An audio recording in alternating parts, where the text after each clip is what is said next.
The Road Freight Association is concerned about the impact the border closure will have on the economy. To expand on that, we are joined by the CEO, Gavin Kelly, this evening. Gavin, a good evening to you. Thank you so much for joining us. I can only imagine just what a busy few days it has been, certainly for yourself.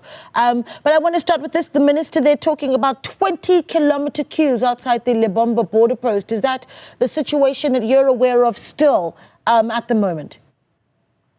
Good evening, Naledi, and good evening to all your viewers. This is not something new. We've had these problems in Mozambique about 2 to 3 weeks ago, where we had queues of 22 to 25 kilometers. The problem is that the trucks cannot get through the border because the situation in Mozambique does not allow for the safe travel, of those trucks moving through Mozambique.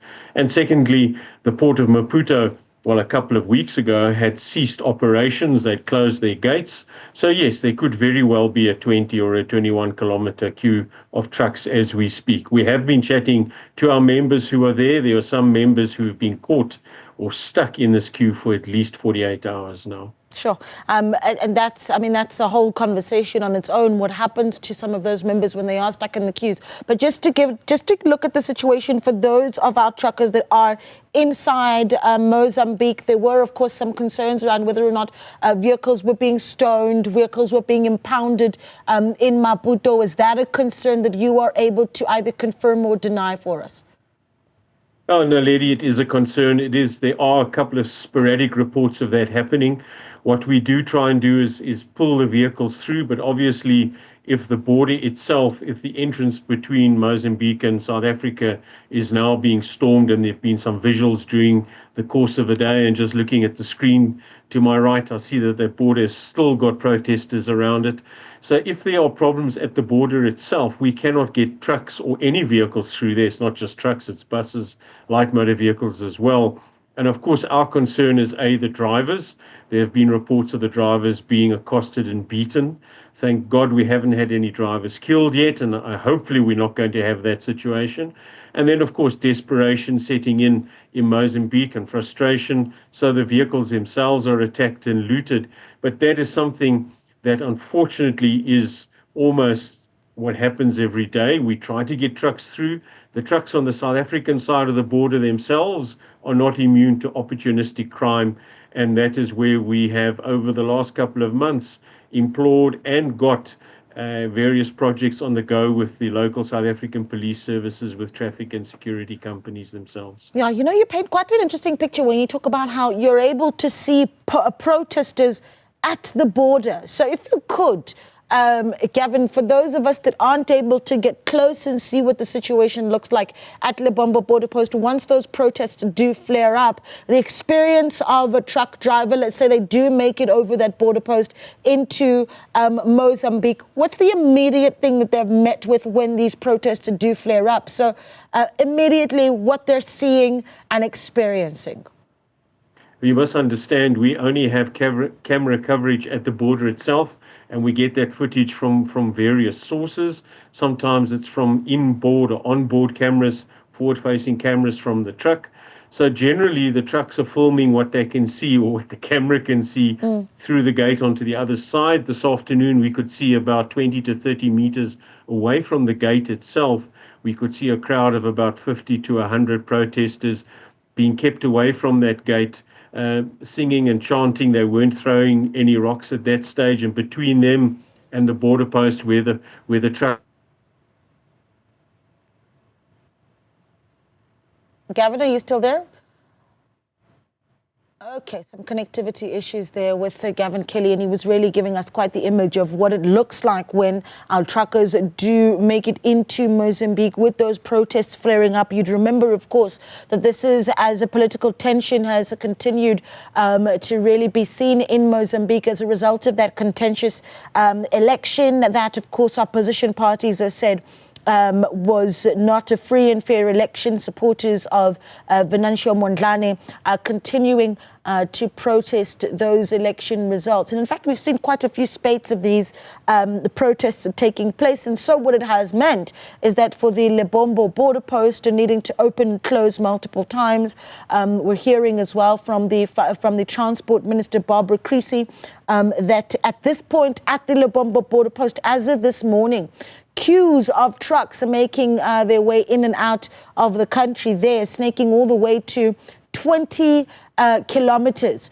And so Gavin Kelly, the CEO of the Road Freight Association, also earlier talking about how some truckers stuck in those queues for 48 hours. Just before we lost you there, Gavin, you were talking about how that camera picking up about 20 meters away, about 100 protesters or so, not throwing anything at that point, and then we lost you just as you were making that point. Yeah, I was just saying that at this stage there's no violence. There's obviously a lot of intimidation, and I think when 50 to 100 people storm you, any person and a truck driver obviously feels very, very, very exposed and vulnerable, and obviously they don't want to cross the border. And then secondly, as I was saying, there are some police or military officials on that side of the Mozambican border that seem to be keeping these protesters away. And I think that's the question you asked me.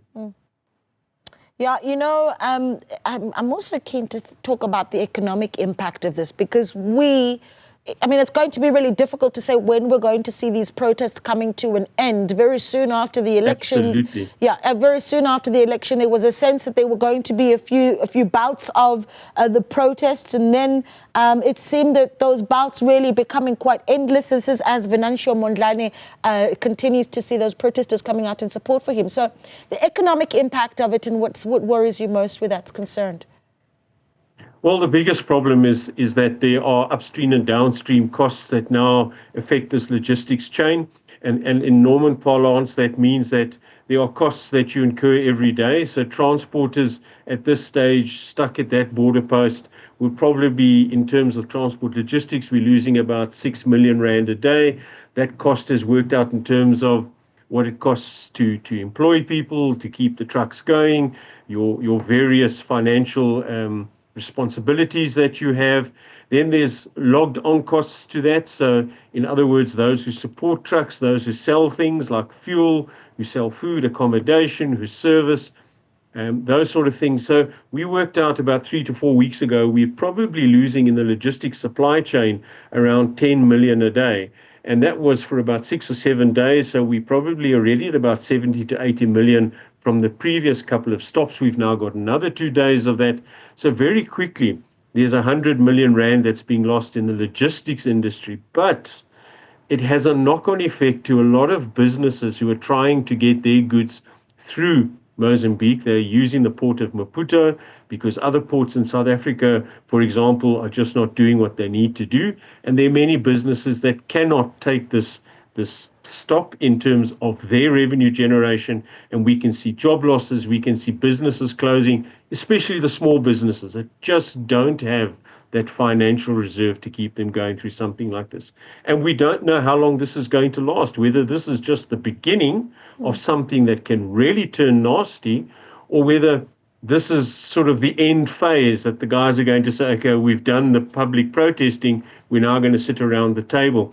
That's why the RFA is saying we need some statesperson to stand up, whether it's our president or somebody else, to walk in there and say, come on, guys, there's another way of doing this, because everybody is losing here, especially the citizens of the countries. Yeah, because, you've got organizations like the Southern African Association for Freight Forwarders that has come out and publicly said SADC member states need to step in really, really quickly. I mean, do you have a message for SADC member states? Well, we've been saying quite clearly in the media as well that SADC needs to play a role. This is going to affect not just South Africa and Mozambique, it will affect Zimbabwe and Zambia and even Malawi, who trade through Mozambique. This is not good in terms of Africa as a global competitor. It's not good for stability in Africa. We can't have this happening every time there's disagreement through the pole. For example, look at what happened in South Africa. We've got a government of national unity. Perhaps that's the way to go. But there are strong politicians and there are strong leaders in the SADC community that actually need to take a stand here. Yeah. We were talking about the truckers that are stuck in those queues, 20 kilometers at this point. You said, well, in the recent weeks, it's been up to 25 kilometers that those, the queues have been stretching.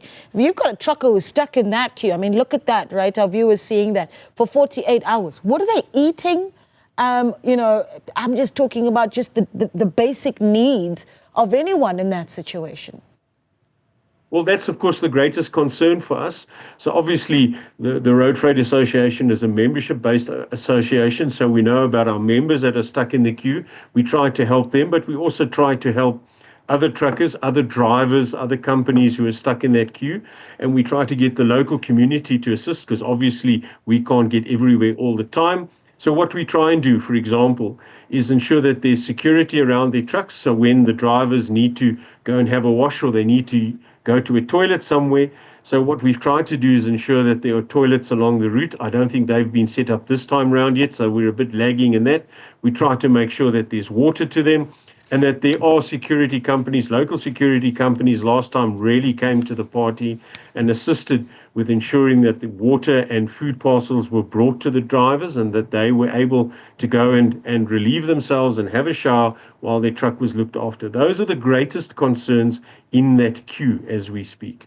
Yeah, a message perhaps to the Border Management Authority on how to deal with the issue. I mean, there is, of course, we talked about, you know, the impact of the closure of the border economically, but there is also the fact that we need to protect the country and certainly the assets and infrastructure that we have.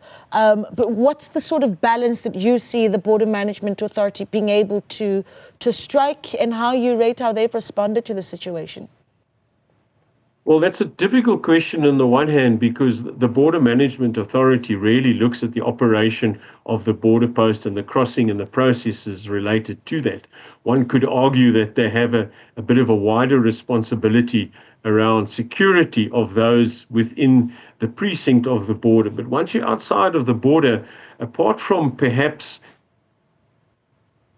the border are such that queues don't occur, and that's a difficult one, but that queues don't occur, and that those who are stuck in the queues in a normal day of operation would be safe. It's very difficult now to point a finger at the border management.